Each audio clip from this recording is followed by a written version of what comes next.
अस्सलाम वालेकुम। तो स्टार्ट करते हैं आज का फॉरेक्स एनालिसिस का सेशन। तो सबसे पहले हम फॉरेक्स फैक्ट्री को देखते हैं। फॉरेक्स फैक्ट्री में जैसे हमने कल जिक्र किया था कि दिसंबर 21 यानी कि आज हमारे पास कैड पे सीपीआई का डाटा था हमारे पास। सीपीआई का यानी कि इम्पोर्टेंट डाटा होता है किसी भी करेंसी का, तो मूवमेंट यानी कि इसमें हमें एक अच्छी मिलती होती है।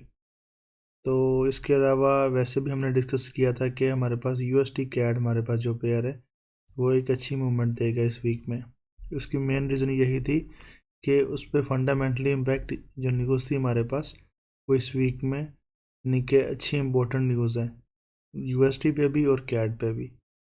तो सिंपली हम नेक्स्ट दिसंबर 22 का डाटा यहाँ पे चेक करते हैं।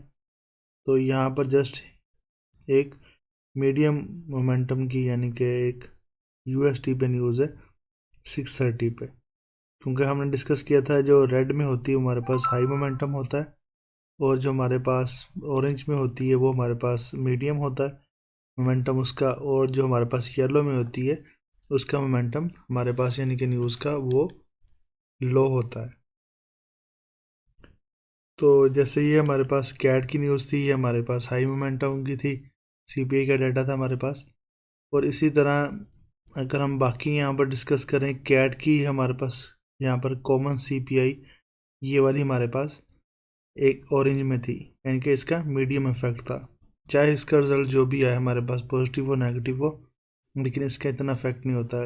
जैसे येलो वाली न्यूज़ है तो इसका तो मिनिमम सा इफेक्ट पड़ता है हमारी मार्केट में। तो हमें इस चीज़ पे फोकस रखना चाहिए कि हमें कौन सी न्यूज़ पे ज़्यादा यानी कि ज़्यादा रिस्क मैनेजमेंट करनी चाहिए या अपने अकाउंट को सिक्योर करना चाहिए जो रेड में होती है। सिंपली दिसंबर 22 में भी हमारे पास कोई डाटा नहीं है, यहाँ पर भी हमारे पास जस्ट यूएसटी में एक मीडियम मोमेंटम की न्यूज़ है 2/6/30 पर। तो दिसंबर 23 को हमारे पास कैट 630 पे कैट की भी न्यूज़ है और यूएसटी भी। तो इस वजह से हमने कहा था कि यूएसटी और कैट की ज़्यादातर न्यूज़ हमारे पास इस वीक में आ रही हैं, तो वो हमारे लिए एक अच्छा पेयर साबित होगा। क्योंकि ये मैंने एनालिसिस करने का एक तरीका ऑलरेडी पहले डिस्कस किया हुआ है कि हम जो भी एनालिसिस करेंगे सबसे पहले अगर वीक के स्टार्ट में एनालिसिस करेंगे तो हम पूरे जो वीक्स की फंडामेंटली इम्पैक्ट है उसको लाजमी अपने अंडर कंसिड्रेशन रखेंगे कि इस वीक में ये वाला डाटा इस पेयर पे आने वाला है या आएगा। तो अब सिंपली हम चलते हैं अपने यानी कि डॉलर इंडेक्स पे कि डॉलर इंडेक्स पे हमारे पास क्या अभी बिहेवियर चल रहा है डॉलर का। तो ये सिंपली सप्लाई जोन हमारे पास रेड में होते हैं, डिमांड जोन हमारे पास ग्रीन में होते हैं। तो मार्केट यहाँ से रिजेक्ट हुई थी, हमारे पास सप्लाई जोन से हमने कहा था यहाँ से पुल बैक लेकर ये हमारे इस डिमांड जोन को ब्रेक कर सकती है। लेकिन अभी देखें इस डिमांड जोन तक जस्ट इसने हल्का सा टच करके दोबारा ये ऊपर की तरफ जा रही है। तो लेकिन हम इसको अभी भी शॉर्ट की तरफ ही देख रहे हैं, क्योंकि मार्केट का अगर यहाँ पर एक नया मैं डिमांड जोन बनाने की कोशिश करूँ तो मैं ये हम जोन बना सकते हैं एक नया डिमांड जोन, ठीक है ना, जो जस्ट इस छोटे से पोर्शन के लिए। मेन डिमांड जोन हमारे पास ये जो बड़ा ग्रीन रीजन है ये हमारे पास डेली टाइम फ्रेम पर एक डिमांड जोन है। इसे भी हम डिस्कस करते हैं डेली टाइम फ्रेम में भी, लेकिन सबसे पहले हम इसे जो नया हमारे पास डिमांड जोन बना है उसे डिस्कस कर लें। ये हमारे पास डेली टाइम फ्रेम पे डॉलर इंडेक्स का एक डिमांड जोन बना है। मार्केट फर्स्ट टाइम आई यहाँ से रिजेक्ट हुई, लेकिन दोबारा सेकंड टाइम आ गई यहाँ से रिजेक्शन लेकर एक अच्छे मोमेंटम के साथ ऊपर जा रही है। तो अब हम देख रहे हैं कि मार्केट कहीं से भी पुल बैक ले सकती है जो हमारे सप्लाई जोन है। सप्लाई जोन बनाए तो हमारे पास कौन कौन से सप्लाई जोन यहाँ पर बनेंगे, ये जस्ट मैं आपके इन्फॉर्मेशन के लिए बता दूं कि हमारे पास मल्टीपल सप्लाई जोन और हमारे पास डिमांड जोन बनते होते हैं, लेकिन उसका मेन मकसद ये होता है कि जो हाई मोमेंटम वाला हमारे पास जोन होता है हम उससे ज़्यादा फोकस करते हैं कि वो हमारे पास ज़्यादा उसका इम्पैक्ट होगा। हाई फोकस के लिए सिंपली वो मैंने बताया था कि आपको या तो मेरी वीडियोस देखने हैं, आपको पता चल जाएगा कि हाई मोमेंटम जोन किसे कहते हैं और कैसे बनाते हैं। तो वहाँ पर हमें इजीली मार्केट को प्रेडिक्ट करना हमारे लिए थोड़ा सा आसान हो जाता है। तो सिंपली अगर मैं यहाँ पर जोन बनाऊँ तो ये मेरे पास दो यानी कि और छोटे जोन बन गए हैं। मेन जोन हमारे पास ये है जहाँ से मार्केट ने एक अच्छे मोमेंटम के साथ रिजेक्शन दी है। ये भी हमारे पास जोन है, मार्केट यहाँ से भी दोबारा सप्लाई जोन से रिजेक्शन लेकर नीचे आ सकती है, क्योंकि हमने हर सप्लाई और डिमांड जोन को हाईलाइट करना होता है ताकि मार्केट कहीं से भी रिजेक्शन ले सकती है। हमने अपना एनालिसिस करना होता है, मार्केट की मूवमेंट को प्रिडिक्ट करना होता है, ठीक है। इस वजह से हमारे जो सप्लाई एंड डिमांड जोन है वो मार्केट के साथ साथ बनते रहेंगे और चेंज होते रहेंगे। अभी हम चलते हैं डेली टाइम फ्रेम में, ताकि आप लोगों को एक मरतबा फिर मैं डेली टाइम फ्रेम में एनालिसिस बता सकूं कि हमारे पास डॉलर इंडेक्स का क्या एनालिसिस जा रहा है।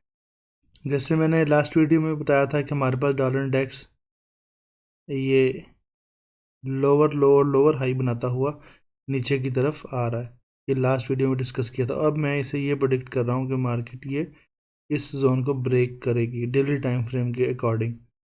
तो अगर ये वाला जोन ब्रेक करती है तो हमने ये वाली रेड लाइन लाई थी, एक्सपेक्टेड हमारा जो टारगेट होगा, नेक्स्ट जो टारगेट होगा वो मार्केट यहाँ तक लाजमी आएगी। तो ये तो थी हमारी डेली टाइम फ्रेम पे प्रेडिक्शन कि यहाँ तक आएगी, लेकिन हमने चलना मार्केट की जो सिचुएशन है, जो करंट सिचुएशन है उसके अकॉर्डिंग चलना है। तो करंट सिचुएशन के अकॉर्डिंग हमारे पास अभी ये दो सप्लाई जोन बन रहे हैं कि मार्केट को थोड़ा सा ऊपर जाता हुआ हम देख रहे हैं। या तो ये इस जोन से पुल बैक लेगी दोबारा डिमांड जोन की तरफ, या ये वाले जोन से। तो अभी ये तो था हमारे पास डॉलर इंडेक्स का यानी कि बिहेवियर। डॉलर इंडेक्स हमारे पास ओवरऑल वीक हो रहा है, लेकिन शॉर्ट टाइम के लिए इसे स्ट्रॉन्ग होता हुआ हम देख रहे हैं। तो ये अभी हमारे पास है डॉलर इंडेक्स का क्या इफेक्ट होता है दूसरी करेंसीज पे, बेस करेंसी और कोड करेंसी पे। ये मैं अपनी प्रीवियस वीडियोस में तकरीबन हर वीडियो में बता चुका हूँ कि बेस करेंसी पे हमारे पास डायरेक्ट इफेक्ट होता है और कोड करेंसी पे इनडायरेक्ट यानी कि इन्वर्स इफेक्ट होता है। तो ये आप देख सकते हैं यानी कि प्रीवियस वीडियोज़ में। तो अभी हम चलते हैं यूरो यूएसडी में। जैसे हमारे पास डॉलर इंडेक्स ओवरऑल हम इसको देख रहे हैं कि हमारे पास वीक हो रहा है, तो यूरो यूएसडी को हम देखेंगे कि ये हमारे पास स्ट्रॉन्ग होगा, euro USD as a whole pair. तो सिंपली ये हमने जोन बनाया हुआ था लास्ट यूरो यूएसडी पे कि मार्केट यहाँ से पुल बैक लेकर दोबारा ऊपर की तरफ जाएगी। लेकिन ये जोन फर्स्ट सेकंड थर्ड 3 मरतबा ये टेस्ट हो चुका है। तो मैंने जैसे ऑलरेडी अपनी वीडियोस में कहा होता है, जब भी हमारा कोई जोन 2 से ज़्यादा मरतबा टेस्ट हो जाए तो वो जोन वीक हो जाता है। तो सिंपली अब इस जोन पे हम इतना यानी कि नहीं यानी कि बिलीव कर सकते कि ये जोन हमारे पास कितना वैलिड रहेगा। इसकी वैलिडिटी उतनी ही कम हो जाती जितनी मरतबा ये रीटेस्ट होता है। तो इस वजह से अगर यहाँ से दोबारा मार्केट आकर रिजेक्शन लेती है तो हम सिंपली क्या करेंगे, तो एक लो रिस्क के साथ, ठीक है ना, तो हम यहाँ से एंट्री लेंगे। ये वाला जोन हमारा पास जो बना हुआ है ये मैं ऑलरेडी पहले भी कह चुका था और अब भी ये यानी कि एनालिसिस के दौरान ये बात कर रहा हूँ कि अगर मार्केट यहाँ से दोबारा नीचे से आकर हमें रिजेक्शन देती है, पुल बैक थोड़ा सा ऊपर होता है, तो हम यहाँ से एक लो रिस्क के साथ एंट्री लेंगे, हाई रिस्क यहाँ पर नहीं लेंगे। क्यों? कि हमारे पास ऑलरेडी 3 टाइम यहाँ पर टेस्ट हो चुकी है। क्योंकि मार्केट 2 से ज़्यादा मरतबा अगर कोई टेस्ट हो जाती है तो वो जोन हम उसे वीक कंसीडर करेंगे, लेकिन जोन तो है, अभी इसको ब्रेक नहीं हुआ, इस वजह से अभी जोन कंसीडर हम करेंगे इसे, ये वाले जोन को। तो इसके बाद अगर मार्केट यहाँ से नीचे आती है तो हमारे पास ये दो पॉसिबल जोन है कि मार्केट यहाँ से पुल बैक ले सकती है। सबसे ज़्यादा जो हमारे पास है मार्केट जो पुल बैक लेगी वो हम इस जोन को कहेंगे, ये वाला जोन है। इसको थोड़ा सा मैं कलर इसका डार्क करता हूँ ताकि ये हमें एक अच्छे डार्क कलर में दिखे, हमें पता चले कि ये वाला जोन हमारे पास हाई इम्पैक्टेड है। ये वाला जोन ज़्यादा हाई इम्पैक्टेड है कि मार्केट पॉसिबल है कि इस जोन से रिजेक्शन लेके दोबारा पुल बैक लेकर फिर ऊपर ये वाले सप्लाई जोन की तरफ जाए। सिंपली मैं बात के ज़रिए भी यहाँ पर समझाने की कोशिश करता हूँ कि मार्केट यहाँ से अगर रिजेक्शन होती है, ठीक है ना, तो सिंपली यहाँ तो फर्स्ट सिनेरियो ये बनेगा मार्केट हमारे पास यहाँ से रिजेक्शन लेके यहाँ तक जाएगी, ठीक है। सेकंड सिनेरियो हमारे पास ये होगा, मार्केट यहाँ से यहाँ तक आएगी और फिर ये यहाँ तक जाएगी। ये हमारे पास दो सिनेरियोज हैं। तो ज़्यादा पॉसिबल सिनेरियो जो मुझे लग रहा है, ये सेकंड वाला लग रहा है कि मार्केट यहाँ से रिजेक्शन लेकर इस डिमांड जोन से फिर ऊपर जाएगी। यहाँ से भी हो सकती है, लेकिन मेरा एनालिसिस है कि हमें यहाँ से ज़्यादा चांसेस हैं कि यहाँ से रिजेक्शन मिलेगी, क्योंकि ये जोन ऑलरेडी हमारे पास 3 टाइम्स टेस्ट हो चुका है। तो ये अकॉर्डिंग टू मार्केट हमारे पास होता है, सिचुएशन होती है कि मार्केट में भी यहाँ से एक अच्छी रिजेक्शन मिल जाए, कोई फंडामेंटल इम्पैक्ट आ जाए, यहाँ से भी पुल बैक हो सकता है ये वाले जोन से भी। लेकिन हमने सप्लाई एंड डिमांड जोन बना दिए हैं, जस्ट अब हमने मार्केट को वॉच करना है। जब मार्केट हमारे जोन में आएगी, एक अच्छी रिजेक्शन देगी, तो हम वहाँ से ट्रेड अपनी एग्जीक्यूट कर सकते हैं। टारगेट हमारा फाइनल यही होगा, और हमने देखना है इसको बाय में है, यूरो यूएसडी को। ये वाला हमारा फाइनल टारगेट है। तो इसके बीच में आप अपने छोटे छोटे टारगेट बना सकते हैं, ताकि कभी भी मार्केट को एक टारगेट के साथ नहीं लेकर चलना, क्योंकि अगर मार्केट रिवर्स भी होती है तो हमारे पास जो हमने टारगेट छोटे छोटे लाए हों वो कलेक्ट हो चुके हैं हमारे पास। तो नेक्स्ट हमारे पास यूएसडी कैड है। तो यूएसडी कैड में जैसे ऑलरेडी मैंने कल कहा था कि मैंने अपने व्हाट्सएप ग्रुप में एक यानी कि चार्ट भेजा था, तो वहाँ पे मैंने ये कहा था कि अगर मार्केट दोबारा इस सप्लाई जोन से रिजेक्शन लेती है, तो हमारे पास ये जो रेड लाइंस मैंने बनाई हुई यहाँ पर 5 हॉरिजॉन्टल रेड लाइंस, ये हमारे टारगेट हैं, first second third fourth and fifth. तो जब मैंने ये अपना ये भेजा था यानी कि चार्ट, तब मार्केट यहाँ पर थी, ये वाले कुछ जोन में, ये वाले यानी कि ये जो मैंने हॉरिजॉन्टल लाइन बनाई है ये इस यहाँ इसके करीब थी। तो ये तो था हमारा, यानी कि जब मैंने परसों ये चार्ट भेजा था अपने व्हाट्सएप ग्रुप में, तो 1 डे बिफोर। तो कल यहाँ से मार्केट ने रिजेक्शन ली, तो यहाँ से हमारी ट्रेड एग्जीक्यूट हुई। तो ये हमारा फर्स्ट टारगेट ऑलरेडी अचीव हो चुका था कल ही हमारे पास। तो मार्केट सीपीआई की वजह से आज हमारे पास साइडवेज मूवमेंट में थी। ये मैं मार्केट हमारे पास यहाँ पर ये साइडवेज मूवमेंट में चलती रही आज सारा दिन, क्योंकि सीपीआई का डाटा था। सीपीआई का डाटा हमारे पास है यहाँ पर पॉजिटिव आया है कैनेडियन का। तो अगर कोड करेंसी है, तो अगर डाटा हमारे पास पॉजिटिव आया, तो ये हमारे पास सिग्नल होता है कि यूएसडी कैड हमारे पास बीआरएस जाएगा, यानी कि सेल में जाएगा।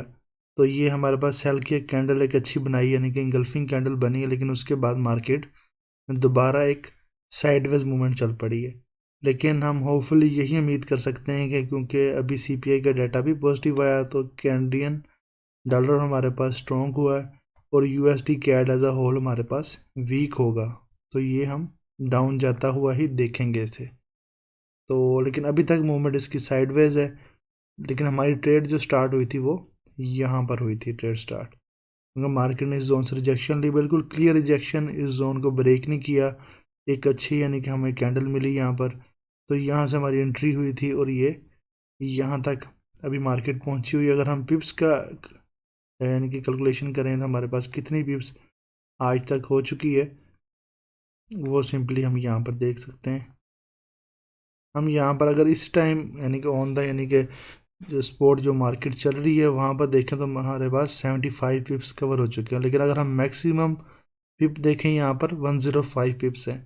तो मैं ऑलरेडी यहाँ पर जैसे कह चुका था कि सप्लाई एंड डिमांड जोन में हमें एक वीक में मोर देन यानी कि 100 पिप्स या 80 to 90 पिप्स हम इजीली कवर कर सकते हैं एक वीक में। तो ये हम यानी कि हमारी स्ट्रेटजी में हमारे पास ऑलमोस्ट हम कह सकते हैं कि थोड़ी सी कंफर्मेशन होती है कि वीकली टारगेट हमारा इतना तो मस्ट है। तो वो हमने ऑलरेडी अचीव कर चुका है यूएसडी कैड में। लेकिन यूएसडी कैड के अलावा भी हमने गोल्ड में भी यानी कि जो ट्रेड्स थी लास्ट वीक हमारी ओपन ट्रेड्स थी, वो भी हमारी कल को टीपी हिट हो चुके हैं। उसका भी हम एनालिसिस करेंगे जब इसके बाद हमारे पास गोल्ड का एनालिसिस है, तो वो भी हमने एक अच्छे पिप्स वहाँ पर कवर किए हैं। तो यूएसडी कैड में जैसे देख सकते हैं कि मार्केट यहाँ पर हमारे पास रिजेक्शन दे रही है ऊपर से। जैसे ये 2 आवर का टाइम फ्रेम मैंने ओपन किया हुआ है, मार्केट हमारे पास एक डोजी टाइप हमारे पास बना रही है, लेकिन अगर इसकी विक्स देखें ऊपर की तरफ विक्स ज़्यादा है हमारे पास। तो अगर किसी को कैंडल्स के इतने नहीं पता कि कैंडल्स के बारे में कौन सी कैंडल्स क्या हमें बताती है, क्या उसका डायरेक्शन होती है। तो सिंपली अगर मैं यहाँ पर एक्सप्लेन करने की कोशिश करूँ तो हमारे पास मार्केट ऊपर की तरफ जाना चाह रही है, लेकिन यहाँ पर सेलर्स इतने बैठे हुए हैं कि मार्केट को बड़ी जल्दी से नीचे लेकर आ रहे हैं। सिंपली अगर मैं बताऊं कि इस रीजन में हमारे पास सेलर्स अच्छे बैठे हुए हैं। अगर मैं यहाँ पर एक जोन बनाने की कोशिश करूं तो ये हमारे पास सप्लाई जोन, आप कह सकते हैं कि शॉर्ट टर्म के लिए हमारे पास एक सप्लाई जोन बना हुआ है ये वाला, कि मार्केट यहाँ से इतनी अच्छी रिजेक्ट होती है, सेलर यहाँ पर इतने बैठे हुए हैं कि मार्केट को दोबारा नीचे की तरफ भेज देते हैं। तो ये जोन हमारे पास क्रिटिकल है, यानी कि एक अच्छा जोन है सप्लाई। और मैं यही एक्सपेक्ट कर रहा हूँ कि मार्केट इस जोन को ब्रेक नहीं करेगी और इसी जोन से नीचे हमारे टारगेट को फिल करती रहेगी।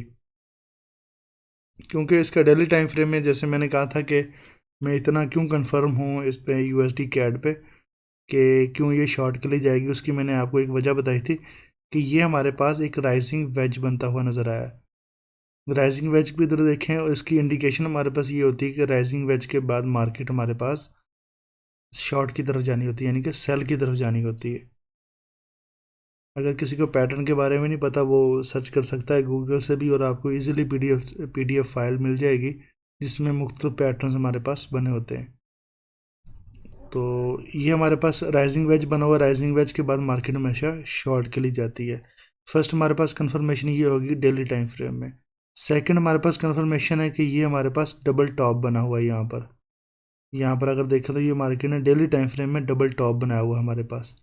तो डबल टॉप की जैसे हमारे पास कंफर्मेशन होती है कि मार्केट सेल में जाती है, और सेल में अगले 2 दिन हमारे पास बेरिश बने हुए हैं। उसके बाद थर्ड कंफर्मेशन हमारे पास ये है कि हम वीकली चार्ट अगर इसका ओपन करें तो ये आप देख सकते हैं कि यहाँ पर अगर ट्रेंड लाइन यहाँ पर मैं बनाने की कोशिश करूँ आप लोगों को समझाने के लिए, इसकी बॉडी से बनाते हैं, ये मेरे पास एक, मैं ये भी कह सकता हूँ कि ट्रेंड लाइन को टेस्ट होकर ये मार्केट दोबारा नीचे की तरफ बेरिश की तरफ जाने लगी है। तो ये वीकली तक भी एक अच्छी साइन हमें दे रहा है, लेकिन हमने डेली तक स्ट्रिक्ट किया हुआ है अपने एनालिसिस को, तो इसलिए हम डेली तक ही जाएंगे ताकि आप लोगों को डेली कैंडल्स का समझना थोड़ा सा इजी और प्रिडिक्टेबल है। तो ओवरऑल हम यूएसडी कैट को बेरिश देख रहे हैं, यानी कि सेल में देख रहे हैं। तो कैंडल्स भी हमें रिजेक्शन की मिल रही हैं, जैसे कि हमारे पास ये शॉर्ट जाना होता है, लेकिन ये मार्केट के जो मूवमेंट है या जो इसका यानी कि बिहेवियर है ये हमें वॉच करना पड़ता है। मार्केट यहाँ से पुल बैक भी हो सकती है, इसमें कोई अथेंटिकेशन नहीं है, कोई कंफर्मेशन नहीं है कि ये शॉर्ट ही जानी है। ये हमारा एनालिसिस है, ये गलत भी हो सकता है, ठीक भी हो सकता है, लेकिन मेन चीज़ है हमने रिस्क को मैनेज करना है। अगर हमें कंफर्मेशन मिल गई है कि मार्केट रिवर्स हो रही है, बाय की तरफ जा रही है, तो हमने अपने जो टारगेट के उसके एसएल और टीपी को मॉडिफाई करना है अकॉर्डिंग टू सिचुएशन। मेन चीज़ ये है। और ये कि बंदा हर वक्त कुछ ना कुछ सीखता रहता है। अगर हमारा एनालिसिस गलत होता है तो इसमें कोई इशू नहीं है, तो उसमें जो हमारी गलती है, जो हमारी मिस्टेक है, उससे लर्निंग करने की कोशिश करनी है कि हमारे पास यहाँ पर क्या मिस्टेक हुई और क्या ऐसी इंडिकेशन थी मार्केट की जिसको हम समझ नहीं सके। ताकि मार्केट हमेशा टाइम देती है, एक इंडिकेशन देती है, जब भी रिवर्स होना होता है या उसने ट्रेंड के अकॉर्डिंग चलना होता है, हमें मार्केट साइन देती है ताकि उसमें बायर्स और सेलर्स अपना यानी कि पार्ट वो इन्वॉल्व कर सकें, कोई भी इनपुट अपनी यानी कि बायर और सेलर अपनी दे सके मार्केट में। तो इस वजह से हमेशा बंदे को लर्निंग की यानी कि कोशिश करनी चाहिए। सेल्फ लर्निंग हो तो बेस्ट है, क्योंकि बंदा जितनी सेल्फ लर्निंग से सीखता है उतना किसी चीज़ से नहीं सीखता। तो सेल्फ लर्निंग में वही चीज़ होती है कि सबसे पहले कि बंदे को खुद यहाँ पर मार्केट के चार्ट्स एनालाइज करने चाहिए, मार्केट के चार्ट्स के बाद उसको डेमो में उसे इम्प्लीमेंट करना चाहिए। तो एट द एंड जो आखिरी स्टेज होती है फिर बंदा रियल पे जाए, लेकिन उससे पहले बंदा अपनी जो भी स्ट्रेटजी होती है उससे एटलीस्ट 3 मंथ वो डेमो पे प्रैक्टिस करे। डेमो पे प्रैक्टिस करने के बाद उसमें अपने अपने नोट्स बनाए, नोट्स में अपनी गलतियों को एनालाइज करे, ठीक है ना, उसे मॉडिफाई करे। बंदा गलतियों से सीख कर फिर परफेक्शन की तरफ जाता है। अगर बंदा कहे कि आप आते ही मार्केट के एक्सपर्ट बन जाएंगे तो ऐसी चीज़ कभी नहीं हो ना, ऐसा कोई चीज़ होती है। तो ये तो था हमारे पास यूएसडी कैड का एनालिसिस। यूएसडी कैड हमारे पास शॉर्ट की तरफ है, सेल की तरफ है, और वो उसे होता हुआ हम देख रहे हैं। तो ये हमारे टारगेट है। ये टारगेट हमने डेली टाइम फ्रेम के हिसाब से बनाए हुए हैं। डेली टाइम फ्रेम के हिसाब से इसलिए बनाए हुए हैं क्योंकि मार्केट हमें डेली टाइम फ्रेम में भी शॉर्ट की तरफ दिख रही है, तो इस वजह से हमने टारगेट अपने बड़े सेट किए हैं। ये 5 टारगेट हैं। सिंपली देखते हैं हमारे पास कल मार्केट का सिनेरियो क्या आता है। होपफुली यही हमारे पास सिनेरियो होगा कि ये मार्केट एटलीस्ट ये वाले जोन को ब्रेक कर चुकी होगी, या ये वाला टारगेट हमारा हिट कर चुकी होगी। अगर ये वाला टारगेट भी हमारा हिट कर चुकी हो तो मार्केट ने हमें एक अच्छे पिप्स दिए होंगे।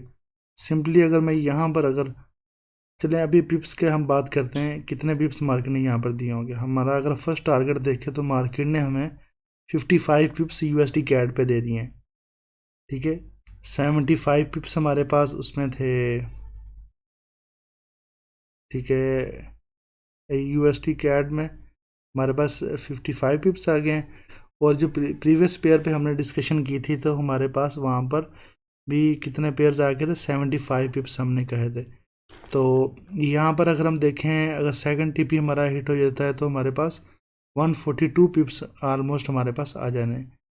तो यानी कि अगर सेकंड टीपी कल तक हिट हो जाता है, लेकिन अगर हमारा फाइनल टीपी जैसे हमने एनालिसिस किया है अगर वो हिट हो जाता है तो हमारे पास यहाँ पर 404 पिप्स है। तो ये एक अच्छी रेंज है हमारे पास यहाँ पर टीपी की, अगर ये हमारे सारे टीपी हिट हो जाते हैं। लेकिन अगर रिस्क उसकी बरक्स देखें हमारे पास कितना था, हमारे पास जस्ट रिस्क यहाँ पर था जस्ट 12 पिप्स का।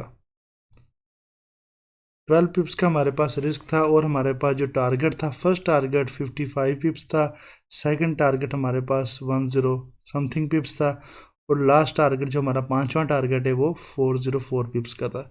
यानी कि हमें सप्लाई एंड डिमांड जोन की जो स्ट्रेटजी है उसमें यही बेनिफिट होता है, हमारे पास low risk and high reward.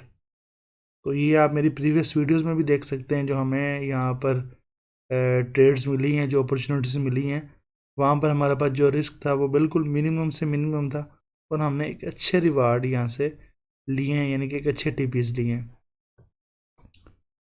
तो ये तो था हमारे पास यूएसडी कैट का। तो यूएसडी कैट के बाद हम चलते हैं जीपीबी जेपीवाई पर। जीपीबी जेपीवाई में हम सिंपली जैसे कहा था कि जापानीज येन का यहाँ पर न्यूज़ थी, हमारे पास फंडामेंटल इम्पैक्ट था, तो यहाँ से न्यूज़ ने एक अच्छा इम्पैक्ट दिया यहाँ पर, और ये मार्केट बेरिश की तरफ आई, यानी कि सेल की तरफ आई। हम ऑलरेडी इसमें सेल में सपोर्ट कर रहे थे, इसलिए हमने सप्लाई जोन बनाए हुए थे, क्योंकि हमारा भी यहाँ पर एनालिसिस शॉर्ट की तरफ था। लेकिन मार्केट ने यहाँ से जोन में आने से पहले ही यहाँ से उसने शॉर्ट अपना यानी कि शुरू कर दिया, क्योंकि मैंने ऑलरेडी कहा था कि अगर हमारे पास फंडामेंटली इम्पैक्ट आना हो तो अगर वो सप्लाई जोन के करीब पहुंच गया है तो आप उसको प्रिडिक्ट कर सकते हो कि यार ये मार्केट यानी कि बेरिश होने वाली है, क्योंकि वो ऑटोमेटिकली जो टेक्निकल एनालिसिस होता है वो उस स्टेज पर पहुंच जाता है जहां पर फंडामेंटली परफॉर्म होना होता है। तो सिंपली अगर मैं कहूँ कि हमारे पास ये मार्केट नीचे डाउन आई, दोबारा करते ऊपर जाते जाते यहाँ सप्लाई जोन के करीब पहुँच गई, और उसी टाइम पर हमारे पास फंडामेंटली न्यूज़ भी आनी थी, तो हम ये एक्सपेक्ट कर सकते थे कि यहाँ पर हमारे पास एक बेरिश इफेक्ट आने वाला मार्केट में, क्योंकि ऑलरेडी मार्केट सप्लाई जोन तक पहुँच चुकी है। तो ये एक थोड़ा सा आइडिया होता है मार्केट को प्रिडिक्ट करने का, जज करने का, कि फंडामेंटली हम मार्केट को थोड़ा सा प्रिडिक्ट कर सकते हैं, लेकिन वो भी एट बिफोर 30 मिनट्स या 1 आवर, उससे पहले यानी कि नहीं कर सकते। ये भी अकॉर्डिंग टू एनालिसिस होता है, एनालिसिस का पार्ट होता है। मेन चीज़ इसमें यही होती है कि हमने प्राइस एक्शन और टेक्निकल एनालिसिस, मेन फॉरेक्स में यही दो चीज़ें हैं। मेन मेरा ये चीज़ें डिस्कस करने का मकसद ये है कि फंडामेंटली जो हम प्रिडिक्ट कर सकते हैं वो भी हम किस बेस पे कर सकते हैं, प्राइस एक्शन और टेक्निकल एनालिसिस की बेस पर। तो मार्केट में अगर देखा जाए ना कि कौन सी स्ट्रेटजी बेस्ट है, तो यानी कि वो प्राइस एक्शन और टेक्निकल एनालिसिस है।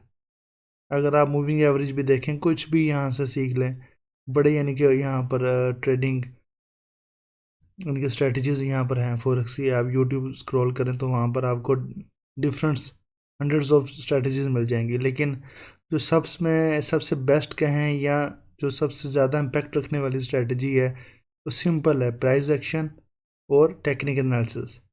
ये हम सप्लाई एंड डिमांड जोन बनाते हैं। इसमें भी हमारे पास मेन चीज़ होती है वो प्राइस एक्शन और टेक्निकल एनालिसिस पे हम अपने जोन बनाते हैं। इसके बगैर मार्केट को मूवमेंट को प्रिडिक्ट करना या एनालिसिस करना नो पॉसिबल। तो ये तो थी हमारे पास जीपीपी जेपीवाई की। और हमने कल ये भी डिस्कस किया था, हम ये जो हमारे पास रेड लाइन है यहाँ तक मार्केट को आता हुआ देख रहे हैं। डेली टाइम फ्रेम पे जाएं तो हमने कहा था ये वाले पॉइंट तक हम मार्केट को आता हुआ देख रहे हैं बेरिश। अब ये कैसे आएगी, यहाँ तो डायरेक्ट भी नीचे आ सकती है, या हमें एक पैटर्न में यहाँ पर इस तरह आती हुई इस जोन तक, इस यानी कि रेड लाइन तक हम देख रहे हैं कि ये यहाँ तक मार्केट बेयर होगी, यहाँ तक शॉर्ट होगी। तो ये अब देखते हैं कि अब कब तक यहाँ तक पहुँचती है, क्योंकि अभी मार्केट हमें कोई सिनेरियो नहीं दे रही है। मार्केट ने इस जोन को ब्रेक कर दिया है। इस जोन को ब्रेक करने के बाद ये सिंपली हमारे पास ये वाली इसकी क्लियर रेंज है, यहाँ तक आ सकती है। ये तो था हमारे पास जीपीपी जेपीवाई का एनालिसिस। जीपीपी जेपीवाई में अभी तक कोई ट्रेडिंग अपॉर्चुनिटी नहीं है हमारे पास। ये ट्रेडिंग अपॉर्चुनिटी थी, लेकिन अब हमारे पास कोई नहीं, जस्ट वेट है मार्केट नया सप्लाई एंड डिमांड जोन बनाए, उसके बाद हम इस पर अपॉर्चुनिटी लेंगे। तो सिंपली अगर यहाँ पर अगर हम बनाने की कोशिश करें जोन, तो ये हम डिमांड जोन एक बना सकते हैं मार्केट का। लेकिन मेरी नज़र में ये अभी डिमांड जोन ही सारे यहाँ पर फेल हो जाएंगे, क्योंकि ये मार्केट नीचे जाने के मूड में। लेकिन डिमांड जोन बनता है तो हमने वो बना दिया यहाँ पर, ये सप्लाई जोन, ये demand zone. Let's see market हमें नेक्स्ट मूव क्या देती है। ये गोल्ड की थी हमारे पास, जो हमने ऑलरेडी डिस्कस किया। गोल्ड पे आ चुके हैं। गोल्ड पे हमने कहा था जैसे कि हमने लास्ट वीडियो में अपने टारगेट यहाँ पर रखे हुए थे, वो हमने रिमूव किए यहाँ से। वो सारे टारगेट्स हमारे पास हिट हो चुके थे। ये डिमांड जोन हमने बनाया था सिंपली, यहाँ से हमने ट्रेड एक्सिक्यूट की थी। और यहाँ पर अगर मैं आप लोगों को बताऊँ कि जैसे मैं पिप्स का हिसाब बता रहा था आपको, यहाँ से हमारी ट्रेड स्टार्ट हुई थी और ये हमारे पास रिस्क था हमारे पास, ठीक है। ये रिस्क में या इन टर्म्स ऑफ परसेंटेज बताऊँ या वैसे इनकी वैल्यूज़ बताऊँ, यानी कि 3.628 का ये जो हमारे पास वैल्यू है, इसका हमारे पास रिस्क था। सिंपली अगर इसका मैं रिवार्ड बताऊँ आप लोगों को, रिवार्ड कितना बनता था, तो यहीं से स्टार्ट करते हैं। हमारे पास ये हमारे पास फाइनल इसका टीपी था हमारे पास गोल्ड का। तो हमारे पास ये रिवार्ड बन रहा है हमारे पास, ठीक हो गया। सिंपली ये देखें,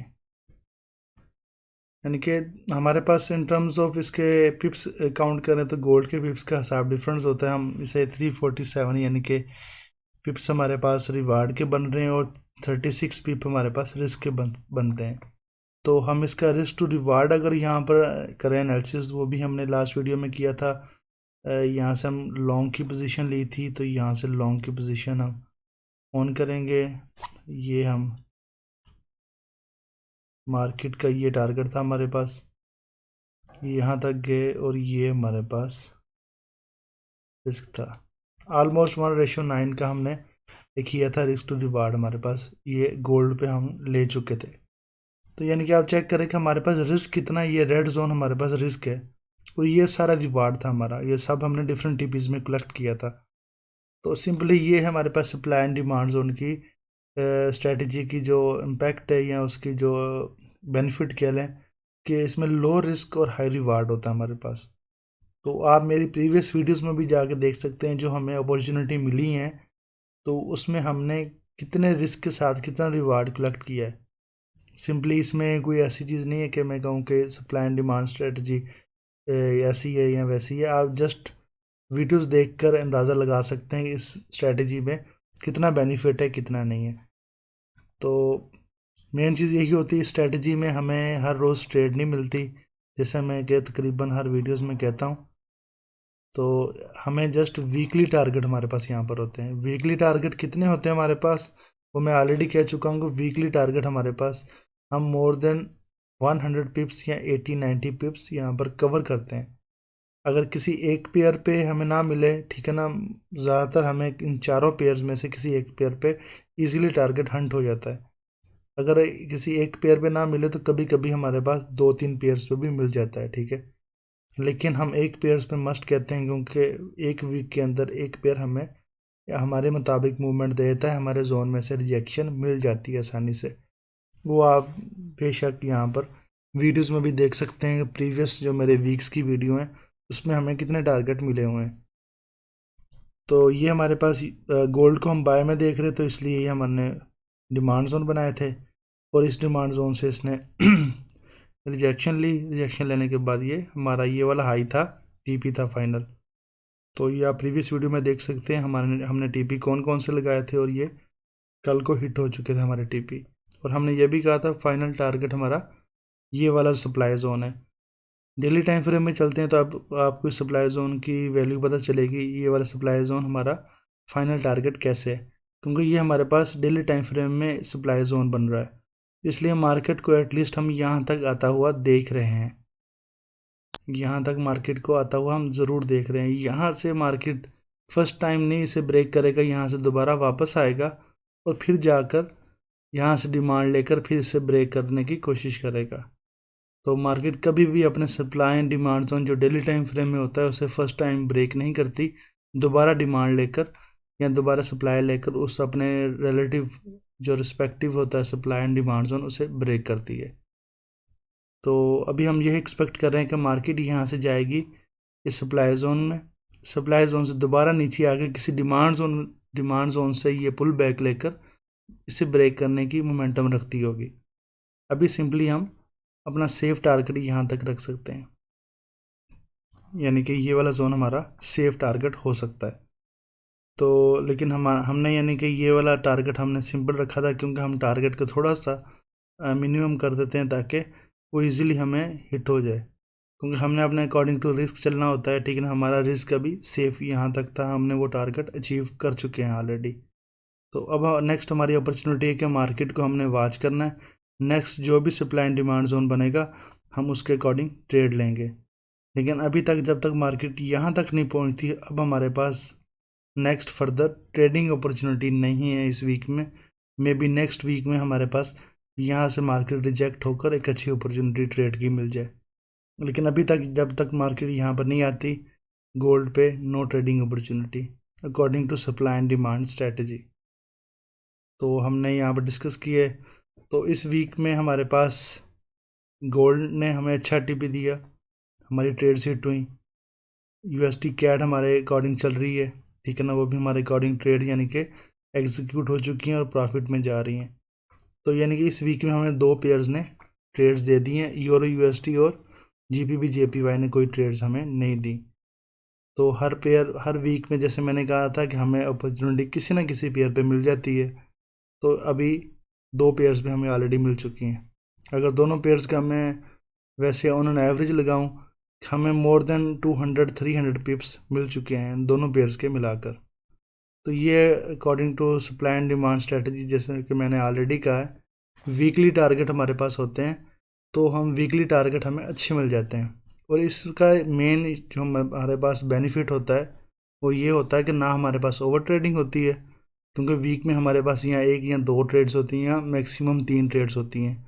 और हम मार्केट को इतना यानी कि हार्डली बेस पे भी नहीं देखते, जस्ट अपने जोन बनाकर मार्केट को हर 2 घंटे बाद वॉच करते हैं, ताकि उसका सेंटीमेंट्स भी मार्केट के हमारे साथ अटैच नहीं होते। सिंपली जब जोन में से रिजेक्शन आती है तो हम ट्रेड एग्जीक्यूट अपनी कर देते हैं। तो बाद में बाकी टाइम होता है वो हम अपना एनालिसिस करें या जो भी हमारा बिजनेस है वो साथ साथ रन करें। तो डेली अपडेट्स लेने के लिए और यानी कि मेरी वीडियोस के अलर्ट्स लेने के लिए या सप्लाई एंड डिमांड जोन के अलर्ट्स लेने के लिए मेरा फॉरेक्स से रिलेटेड व्हाट्सएप ग्रुप है, वो ज्वाइन कर रहे हैं। उसका लिंक डिस्क्रिप्शन में भी मौजूद है, और मैं वीडियो के स्टार्ट और एंड में भी वो शेयर करता हूँ। अगर इन केस लिंक रीसेट हो चुका हो तो वो आप यानी कि मैं या तो मेरे व्हाट्सएप नंबर पर कॉन्टेक्ट करके दोबारा लिंक ले सकते हैं, या कोई भी मेरी लेटेस्ट वीडियो वहाँ पे जाकर लिंक दोबारा ले सकते हैं, वहाँ पर न्यू लिंक अवेलेबल होगा। तो ये तो था हमारा according to supply and demand zone strategy से रिलेटेड एनालिसिस। तो इस वीक में हमें 2 ट्रेड्स मिल चुकी हैं मोर देन 300 to 400 पिप्स हमने कवर कर लिए हैं अब तक। तो ये तो थी आज की वीडियो। थैंक यू, खुदा हाफिज़। इंशाल्लाह नेक्स्ट वीडियो में मिलते हैं।